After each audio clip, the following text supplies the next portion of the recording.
Matapos ang labanan, agad na isinagawa ng pamahalaan ang debris management upang siguruhin ang kaligtasan ng mamamayan at ng kapaligiran. Ang mga debris na ito ay posibleng makapagdulot pa ng panganib kung hindi ito agad maisasaayos.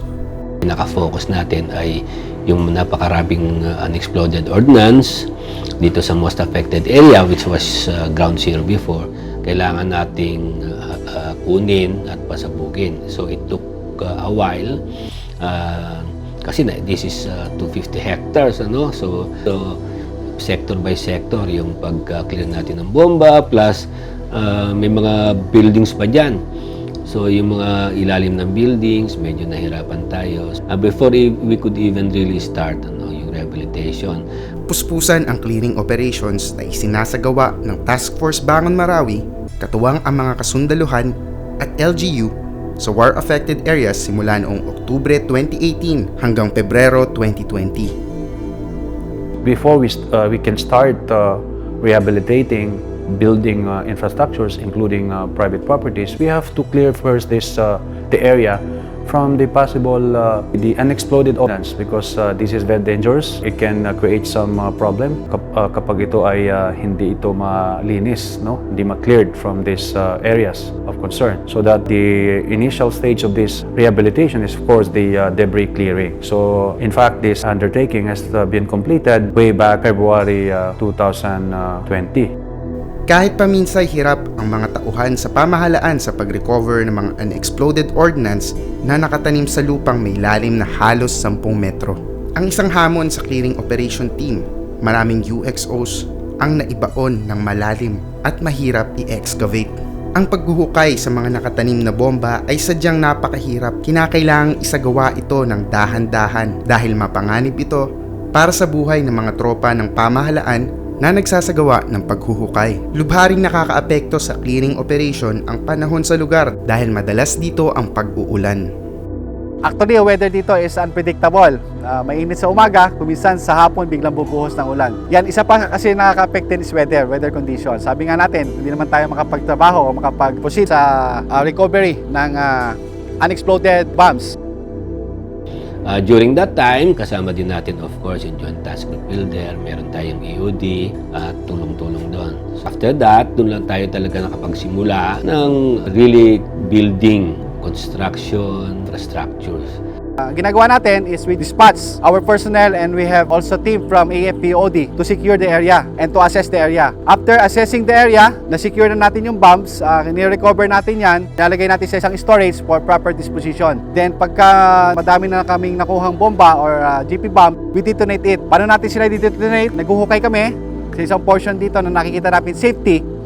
Then doon namin ilalagay yung mga bombs or mga na na-recover, then doon namin siya papasabugin.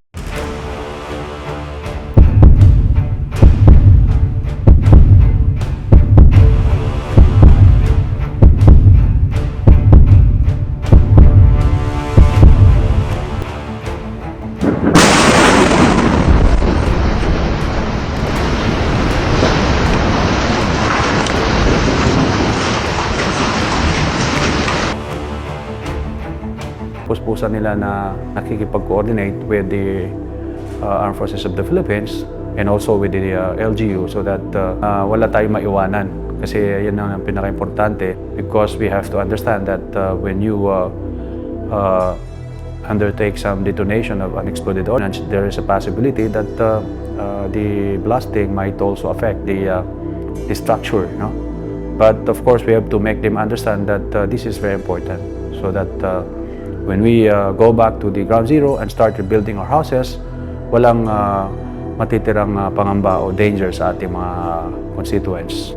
Ang Army Engineers, Explosive Ordnance Disposal at ang K9 Unit ng Armed Forces of the Philippines kasama ang Philippine National Police ay nagsagawa ng clearing sa mga unexploded bomb at maayos itong naisilid sa mga storage at ligtas ng napasabog.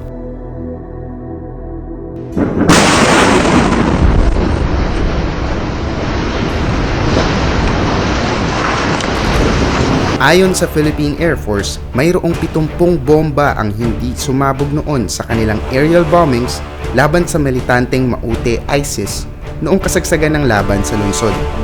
Ang mga bombang ito ay binubuo ng 110-pounder, 250-pounder at 500-pounder ordnance.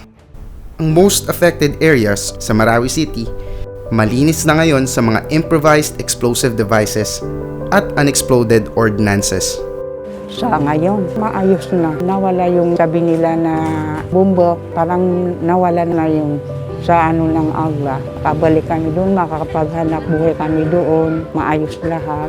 Sa matagumpay na clearing operation sa mga unexploded bomb, inaasahang maisasaayos na ng tuluyan ang lungsod. Sa kasalukuyan, mayroon ng mga isinasagawang malawakang construction ng lugar. Ano na nga ba ang kasalukuyang sitwasyon sa rehabilitasyon ng lungsod? Ating alamin sa episode 3 ng Bagong Marawi, Kwento sa Likod ng Pagbangon, a documentary on Marawi rehabilitation.